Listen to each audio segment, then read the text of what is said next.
2, 3. Bonjour, donc bienvenue dans le cours pour l'appareil cardiovasculaire, le cœur. C'est le dernier cours de la tutre rentrée PASLAS. Il est assez cool, assez court. Et donc voilà, on va finir en beauté. Donc on va commencer avec le cœur. Là, on va juste vous faire des généralités sur le cœur. Vous verrez aussi l'appareil vasculaire. Là, c'est juste pour comprendre le fonctionnement, tout ça quoi. Donc, au niveau du cœur, l'appareil cardiovasculaire, il sert à véhiculer le sang et la lymphe. La lymphe, en fait, c'est un liquide qui est contenu dans le réseau lymphatique, qui est en parallèle du réseau veineux. Il va permettre, du coup, d'apporter les éléments nécessaires à l'immunité. Donc, l'appareil cardiovasculaire va véhiculer le sang et la lymphe. Il va y avoir 2 types de structures, les artères, donc qui vont vers la périphérie. Là, hop, ça part comme ça. Et les veines qui vont revenir vers le cœur. Donc là, on a la veine cave inférieure supérieure et là, les veines pulmonaires qui vont arriver dans l'oreillette gauche. Voilà, le système cardiovasculaire, il est organisé sous forme de 2 types de circulation qui seront placées en série, donc les unes après les autres. Donc le sang va d'abord passer par exemple dans la grande circulation, puis après dans la petite. Donc on va avoir d'abord la grande circulation, qui est aussi dite la circulation systémique. Donc en fait, elle va commencer au niveau du ventricule gauche. Il va y avoir l'éjection du sang au niveau de la horte, puis dans les artères. Puis ça va arriver dans les capillaires périphériques, donc de tous les organes, le cerveau, les organes, les muscles, etc. Au niveau des capillaires périphériques, c'est là que va se passer les échanges de nutriments, d'oxygène pour perfuser les organes. Et les organes vont transmettre leurs déchets qui va se récolter dans le sang veineux. Et ensuite, tout ça va être récolté au niveau de la veine cave inférieure et supérieure, puis dans l'atrium droit. Le deuxième, donc le sang artériel est véhiculé dans la grande circulation systémique, c'est du sang oxygéné qui part du ventricule gauche et donc il sert à alimenter les organes périphériques. Le deuxième type de circulation, c'est la petite circulation qui est aussi dite la circulation pulmonaire, donc qui sera ici. Et, elle part du ventricule droit, puis le sang est éjecté par les 2 artères pulmonaires, donc il y a un tronc d'artères pulmonaires qui se divise en 2 artères pulmonaires. Ensuite, ça arrive dans les capillaires pulmonaires où se passe l'hématose, puis c'est récolté par les 4 veines pulmonaires et ça finit dans l'atrium gauche. Donc le système, la circulation pulmonaire véhicule du sang veineux qui est pauvre en oxygène et riche en CO2, qui est éjecté par le ventricule droit. Donc il faut imaginer qu'après avoir perfusé les organes, donc le sang, il a récolté tous les déchets de CO2 et il a transmis tout son oxygène aux organes. Et maintenant, il va aller dans le cœur pour être rééjecté dans les poumons pour être réoxygéné, en fait. Donc le sang qui est dans le ventricule droit, il est pauvre en oxygène, riche en CO2. Et au niveau des poumons va se passer l'hématose. L'hématose, c'est à différencier de l'hémostase. On vous le dit parce que c'est un piège que font les profs. L'hématose, donc ça sera la réoxygénation du sang qui va se charger en oxygène et se vider en CO2 dans les alvéoles pulmonaires, alors que l'hémostase, ça vient de hémo, de sang, c'est le fait que le sang coagule quand vous avez une plaie. Donc voilà, c'est un piège un peu nul et assez classique qu'on vous fera forcément tomber au tutorat, mais on vous aura prévenu. Donc je vérifie que j'ai rien dit. Oui, simplement, il faut regarder que dans la petite circulation, donc ici, les artères, elles vont véhiculer du sang qui est désoxygéné, ici, artère pulmonaire, et les veines, elles vont véhiculer du sang oxygéné après les poumons. Alors que dans la circulation systémique, c'est l'inverse. Ici, on a les veines caves inférieures et supérieures où ça sera du sang désoxygéné, et là, l'aorte qui est une artère où ça sera du sang oxygéné. Donc voilà, il faut faire attention. Une artère, c'est pas forcément une structure qui conduit du sang oxygéné, mais c'est une structure qui part du cœur. Voilà. Donc ensuite, on va situer le cœur dans la cage thoracique. Donc il est dans la région thoracique. Je ne sais pas si vous vous souvenez, j'espère. Mais dans le cours du digestif, je vous ai parlé de la région thoracique. C'est la région qui est au-dessus de l'abdomen, au-dessus du diaphragme qu'on voit ici. Et donc c'est une région qui contient notamment les poumons et le cœur. au sein de la région, je regarde, au sein de la région thoracique, le cœur, il se situe dans le médiastin antéro-inférieur. Donc en fait, le médiastin, c'est un espace qui est entre les deux poumons. Donc c'est l'espace qu'on voit ici. Et il peut être lui-même segmenté en plusieurs espaces en fonction de la position de la trachée. Donc en fait, ici, on voit la trachée et derrière, on ne voit pas, mais elle se sépare en deux. Au niveau de la carène, c'est la division de la trachée en deux bronches souches pulmonaires qui vont aller au poumon, derrière le cœur. Et en fait, donc au niveau de T5, il y a cette carène-là. Et au-dessus de la carène, ça sera le médiastin supérieur. Au niveau de la carène, ça sera le médiastin moyen. Et en dessous de la carène, ça sera le médiastin inférieur. Et ensuite, la trachée, donc ça c'est pour un plan en échelle de haut en bas. Et la trachée, elle se situe à peu près au milieu de la cage thoracique. Et donc en postérieur, ce sera le médiastin postérieur. Et en antérieur, c'est ce qu'on voit ici hein, avec les vaisseaux supracardiaques notamment, ce sera le médiastin antérieur. Donc le cœur se situe dans un médiastin antéro, parce que devant la trachée, inférieur, parce que sous la carène. Voilà, là-dessus j'ai tout dit. Ah oui, le cœur, il est de forme conique. Là, on voit, c'est un petit cône. Et on peut lui décrire 3 faces. Donc, il y a une face inférieure qui est collée au diaphragme, on voit ici, qu'on ne peut pas explorer à l'examen, avec le stéthoscope par exemple. Ensuite, il va avoir une face antérieure, on voit ici, qui sera collée au sternum. Donc, c'est un os qui est devant. Enfin, vous savez normalement le sternum ce que c'est. Et celui-là, donc cette face-là, on pourra l'entendre au stéthoscope et c'est quand vous ferez votre examen clinique en deuxième année que vous écouterez toutes les valves et ça sera sur la face antérieure du cœur. Et la dernière face, c'est la face gauche.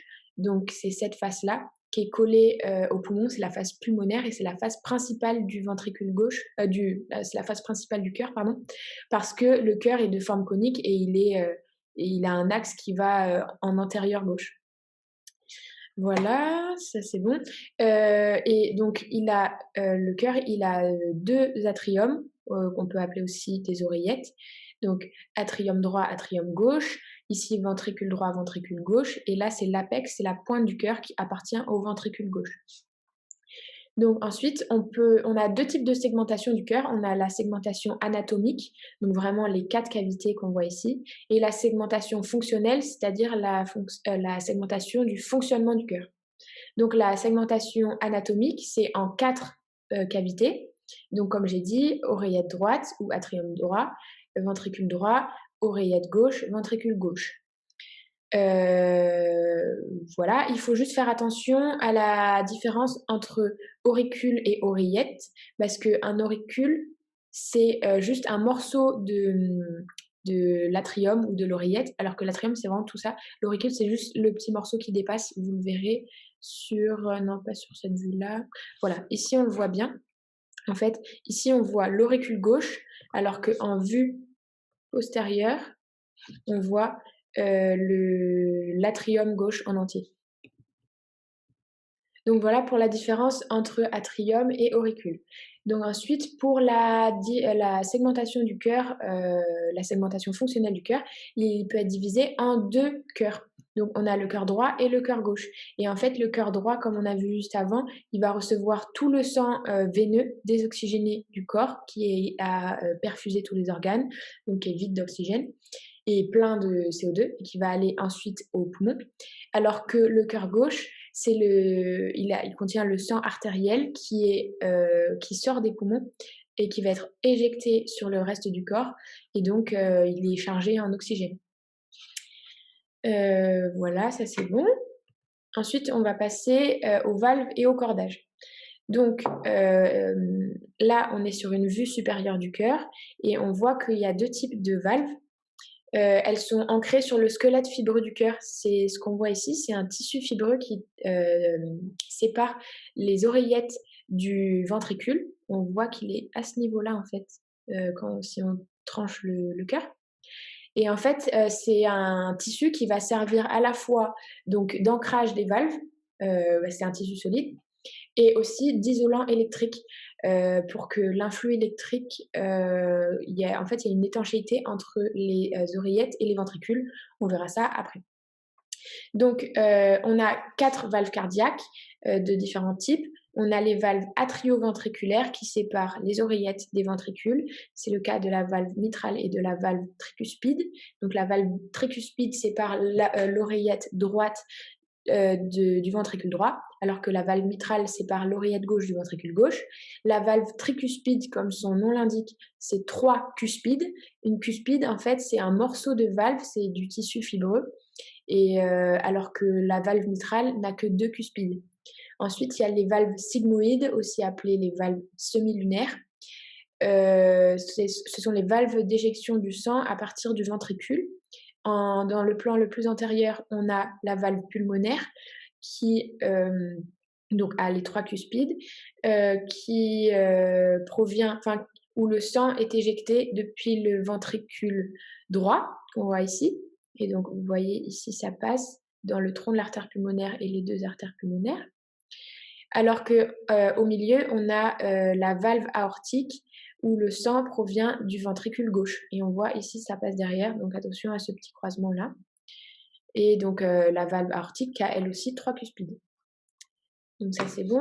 On voit ici le cheminement du sang, donc le sang veineux qui remonte de la veine cave inférieure ou qui descend de la veine cave supérieure, qui arrive dans l'atrium droit, qui passe au travers de la valve tricuspide, qui arrive dans le ventricule droit, puis remonte qui passe la valve pulmonaire, remonte dans le tronc de l'artère pulmonaire et les 2 artères pulmonaires en direction des capillaires pulmonaires. Ensuite, quand ça revient du poumon, il y a les 4 valves pulmonaires, donc 2 de chaque côté, les 4 veines pulmonaires, 2 de chaque côté.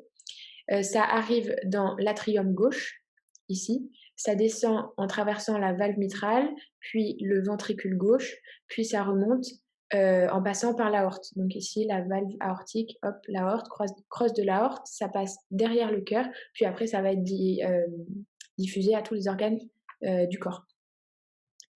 Voilà. Donc, il faut retenir que la systole, donc il y a 2 temps dans le cycle cardiaque.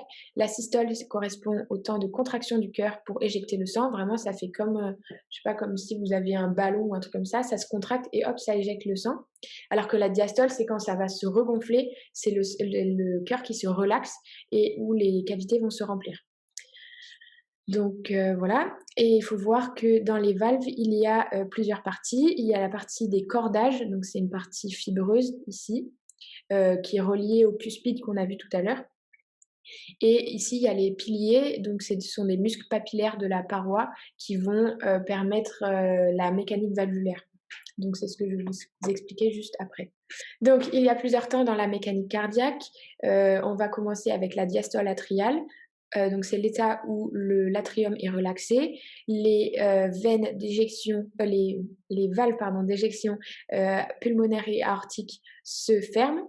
Donc le cœur se referme au niveau du ventricule, mais l'atrium s'est ouvert pour qu'il se remplisse. Donc il y a un remplissage atrial. Ensuite on passe à la diastole ventriculaire. Donc les valves tricuspides et mitrales vont s'ouvrir. C'est par un jeu de pression que vous verrez en physiologie. Donc le sang qui est dans l'atrium va passer dans le ventricule.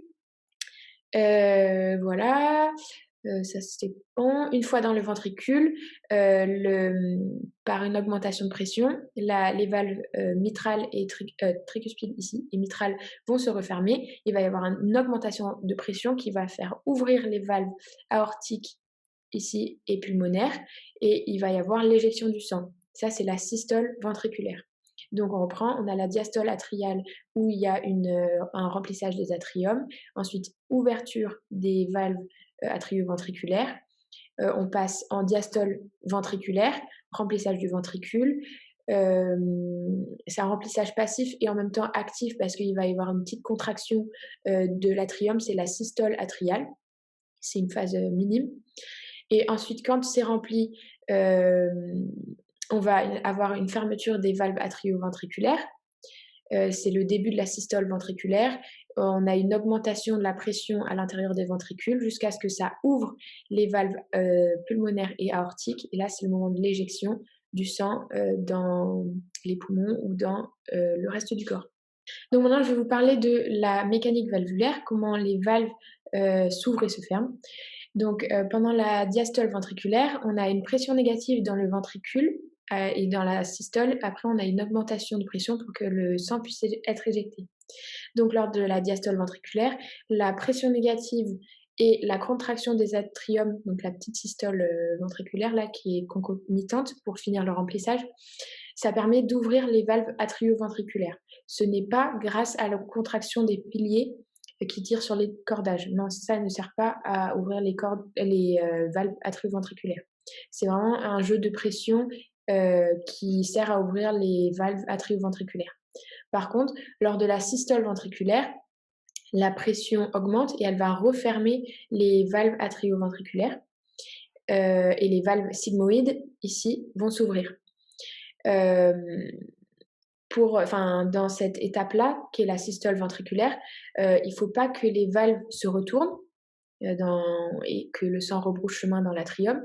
Donc c'est là qu'entrent en jeu les cordages et les piliers. Les piliers vont se contracter pour faire vraiment le principe des piliers et pour plaquer la valve et la maintenir fermée. Donc en fait, les piliers se contractent non pas pour ouvrir la valve atrioventriculaire, mais pour la maintenir fermée en systole ventriculaire. Voilà. On a 2 types de maladies, pathologies liées à des problèmes valvulaires qu'on retrouve beaucoup en cardiologie. J'ai fait mon stage de cardiologie et on en retrouve beaucoup, beaucoup. Et du coup, on a les insuffisances et les rétrécissements valvulaires. L'insuffisance, en fait, le principe, c'est que la valve ne remplit plus sa fonction. Donc en fait, ça peut être un problème de cordage ou de muscle papillaire qui ne se contractent plus.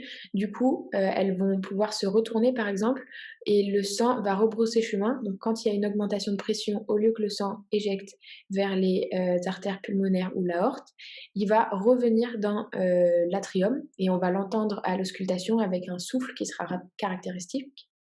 Et ça peut se voir notamment dans l'infarctus de myocarde, par exemple, si le tissu est nécrosé et qu'il ne peut plus se contracter, ici, il va y avoir une insuffisance valvulaire. Et donc ça nécessite parfois des remplacements de valves. Le deuxième type de pathologie, la deuxième type de pathologie qu'on peut voir, c'est les rétrécissements valvulaires. Donc c'est quand l'orifice n'est plus assez grand pour que le sang circule. Et ça va être aussi entendu à l'auscultation avec un autre type de souffle qui sera caractéristique. Et le flux deviendra turbulent alors qu'il est censé être laminaire. Ça, vous verrez turbulent laminaire en physiologie. Ou vous l'avez déjà peut-être vu au premier semestre d'ailleurs. Donc ensuite, on va passer à la vascularisation du cœur. Donc là, vous voyez, les schémas sont un peu compliqués, mais en s'y prenant petit à petit, tout va bien. Et ce sont vraiment là les vaisseaux supracardiaques, des connaissances à avoir, c'est très important. Faut bien se visualiser dans l'espace, comment ça s'entremêle et tout. Donc, on va commencer. Ici, on a la veine cave supérieure et ici la veine cave inférieure qui rejoignent toutes les deux l'atrium droit. La veine cave supérieure est issue du TVBC, donc c'est le tronc veineux brachiocéphalique droit. Lui-même, il va former la veine sous-clavière droite et la veine jugulaire droite. On a aussi le TVBC gauche, donc tronc veineux brachiocéphalique gauche, donc c'est la même chose, sous-clavière droite et sous-clavière gauche et jugulaire gauche. Donc, qui vont former la veine cave supérieure, atrium droit. Ensuite, on a, donc ça c'est pour l'atrium, ici on a le ventricule droit, ici le ventricule gauche. Quand on éjecte du ventricule droit, on éjecte dans le tronc de l'artère pulmonaire qui se divise en 2 artères pulmonaires, gauche et droite. Quand on est dans le ventricule gauche et qu'on éjecte, donc ici il y a un petit croisement, dans l'aorte, donc il y a 3 portions. D'abord c'est l'aorte ascendante, ensuite la crosse aortique et l'aorte descendante. Et enfin, donc quand on arrive des poumons vers l'atrium gauche, on arrive via 4 veines pulmonaires, donc on les voit dépasser ici, 2 et 2. Et en fait, ici, on se rend bien compte de la différence, comme j'ai dit tout à l'heure, entre atrium et auricule. Parce que voilà, on voit que l'auricule gauche ici, le bout qui dépasse, alors qu'en vue postérieure, on voit tout l'atrium gauche.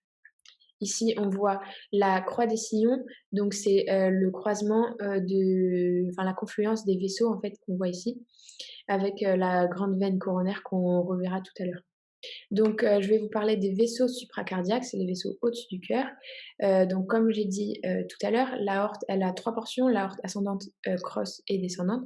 Pour l'aorte ascendante, il va y avoir ici, on voit les artères coronaires qui vont naître, juste au-dessus de la valve sigmoïde aortique, au niveau des cuspides antérieurs gauche et antérieur droit pour la coronaire gauche, coronaire droite. Ce sont les premières collatérales de l'aorte.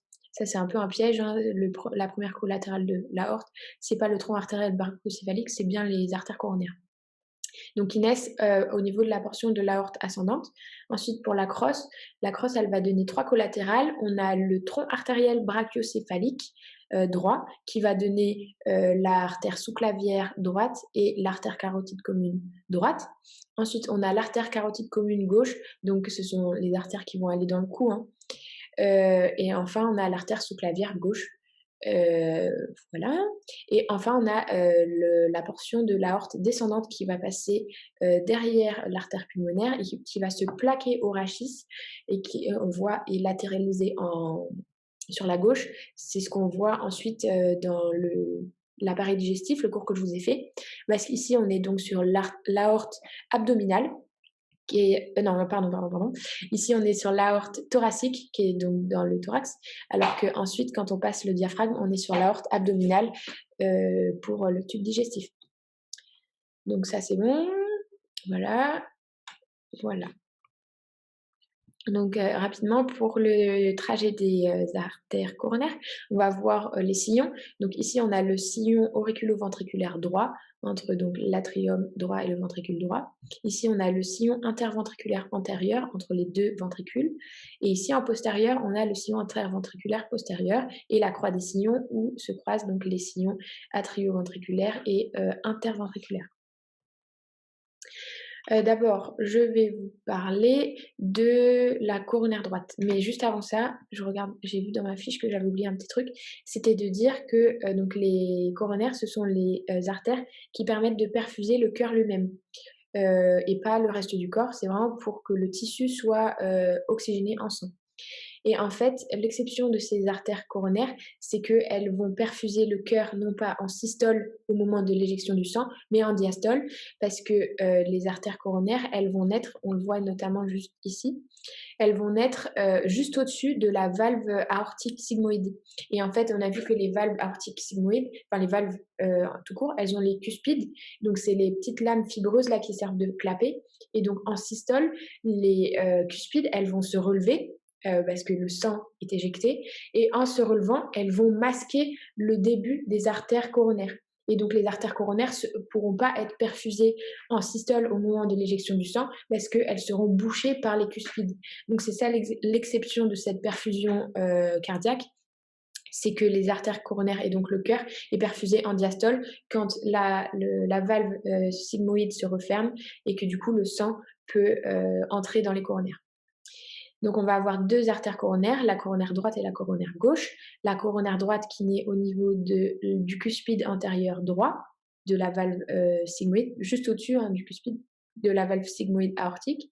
Et donc il va avoir un trajet assez long et sinueux. Je regarde que j'oublie rien. Voilà, un trajet long et sinueux. Il va passer dans le sillon atrioventriculaire droit et va passer ensuite en postérieur. Là, ici, on voit la croix des sillons et cette artère coronaire droite, elle va donner une branche principale qui est l'artère interventriculaire postérieure. Ici, on est en postérieur. Donc, ensemble, cette artère coronaire droite va vasculariser l'atrium droit et le ventricule droit. Donc ici, on va voir la coronaire gauche qui a un trajet très court, elle a un trajet centimétrique vraiment court.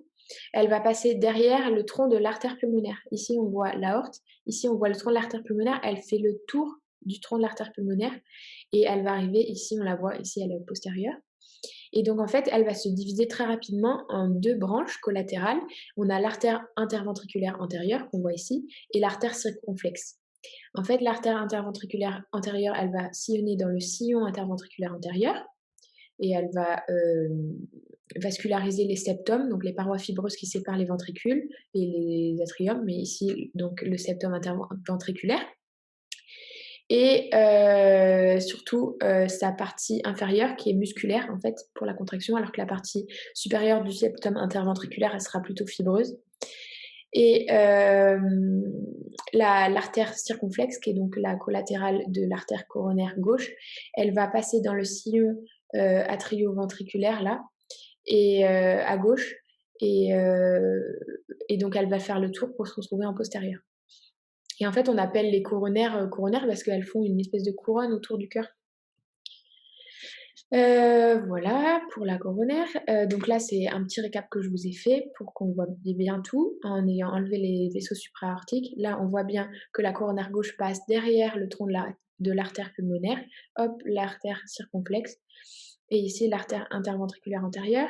Ici, on voit la coronaire droite avec donc l'artère interventriculaire postérieure ici. Et maintenant, on va parler des veines avec la grande veine coronaire qu'on voit ici. En fait, elle démarre au niveau de l'apex et elle va suivre le trajet de l'artère circonflexe. Elle arrive derrière au niveau du sinus coronaire, c'est la dilatation terminale de la grande veine coronaire, et elle va se jeter dans l'atrium droit. Et donc ici, elle rejoint la croix des sillons où on voit il y a plusieurs vaisseaux sanguins qui se rejoignent. Donc ici, on voit l'artère, la grande veine coronaire qui démarre au niveau de l'apex, qui remonte, qui va en postérieur. Là, on voit pas très bien, mais c'est en postérieur. Et donc sinus coronaire et atrium droit. J'espère que je me confonds pas trop entre atrium droit et gauche parce que à l'oral, je peux vite faire des fautes. Donc vraiment, fiez-vous à l'affiche et j'espère que je dis pas trop de conneries, ça serait un peu bête. Juste avant de passer à l'innervation, un mot sur les pathologies que vous pouvez rencontrer pour un problème de vascularisation du cœur. Il y a notamment donc le très fameux infarctus du myocarde. C'est quand on a un problème d'artère coronaire, par exemple une occlusion pour une plaque d'athérome ou un caillot sanguin. Et en fait, on va avoir une ischémie du cœur parce que donc un défaut de perfusion. Donc on a une ischémie d'abord, c'est quand on a un manque d'oxygène. C'est une phase initiale de souffrance tissulaire. Et si cette phase de non-perfusion du tissu dure, ça peut emmener à la nécrose du cœur. Et donc, il sera plus capable de remplir sa fonction et de se contracter. Et donc là, on a un infarctus du myocarde. Cet infarctus, il peut être complet, donc c'est-à-dire sur toute la paroi du cœur, ou localisé et superficiel, juste sur une des parois du cœur, des couches du cœur, et il sera sous-épicardique. Voilà, et donc maintenant, pour passer à l'innervation du cœur. Il y a 2 types d'innervation dans le cœur. Il y a l'innervation intrinsèque et extrinsèque. On va commencer avec l'innervation intrinsèque qui correspond au réseau de nœuds et de faisceaux électriques. Donc, c'est vraiment, et on dit innervation intrinsèque parce qu'elle est vraiment propre au cœur, cette innervation, et elle n'est pas reliée aux autres nerfs, quoi. Elle est automatique, et c'est comme ça qu'on voit aussi que le cœur, il peut continuer à battre même si l'individu est mort, et qu'on peut faire des transfusions, des greffes de cœur, parce que c'est vraiment un circuit électrique propre. Et donc, tant qu'il est stimulé, ça fonctionne, et tant que le cœur est perfusé. Voilà, donc en fait, ce sont comme vous avez vu en histo, des cellules douées d'automaticité, donc des cellules qui vont générer au niveau du nœud sinusal un influx électrique. L'influx électrique va partir au niveau du nœud sinusal qui est dans la paroi médiale postérieure de l'atrium droit. Et ensuite, cet influx électrique va se transmettre aux atriums par les 3 faisceaux internodaux.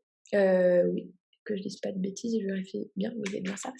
Ensuite, l'influx, il va vouloir aller dans le ventricule, mais il va se heurter au squelette fibreux du cœur, qu'on a dit tout à l'heure, qui était l'isolant électrique, qui est étanche.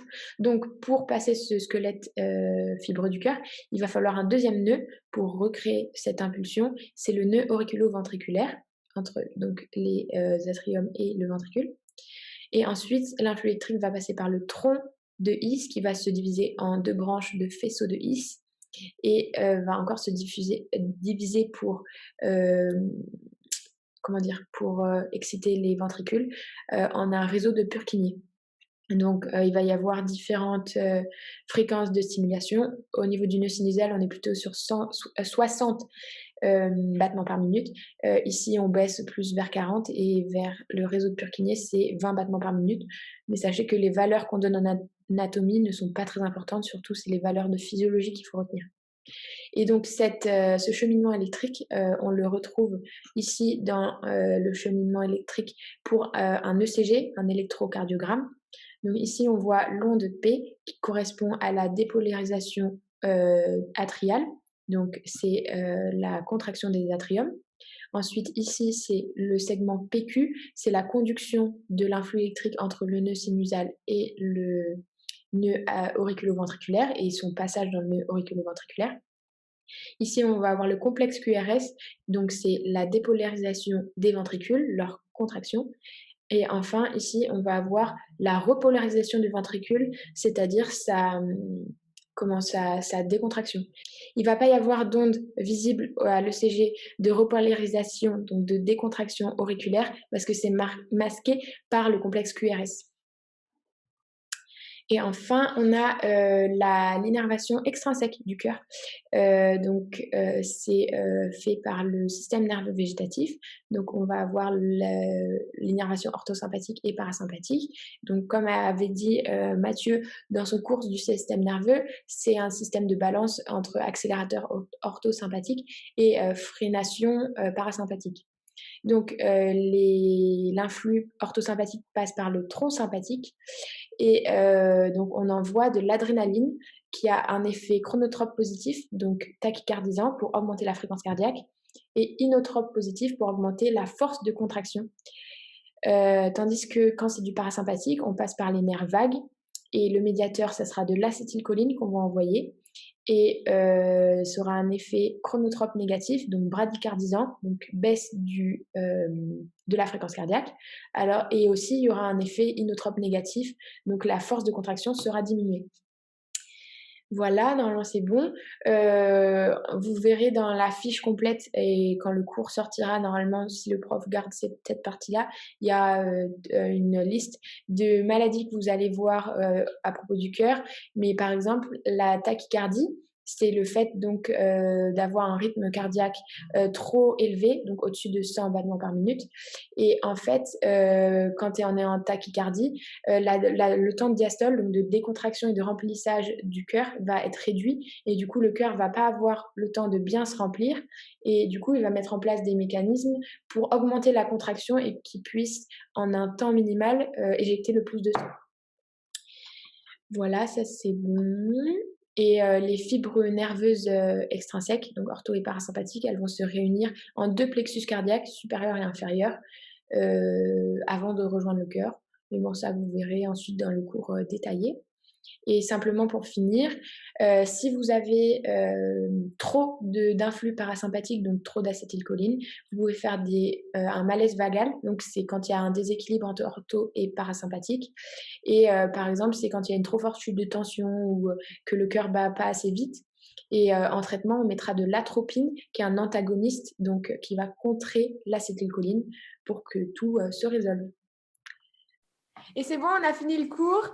Voilà, on voulait vous faire un petit mot de fin parce que c'est la fin de la tutre rentrée. C'était le dernier cours de la tutre rentrée PASLAS. On se revoit pour le live quand même. Ouais. Il y aura un live d'1h30, 2h. Avec le DM. De questions-réponses, voilà, on va faire un DM et on va le corriger en live. Il y aura aussi Valentin et Charlotte, du coup, pour la tête et cou sur le live où vous pourrez poser vos questions. Voilà, posez vos questions sur le forum aussi, on vous répondra. Et puis voilà, c'est tout. Ouais, c'est tout. Voilà, merci. Zoubi. Salut.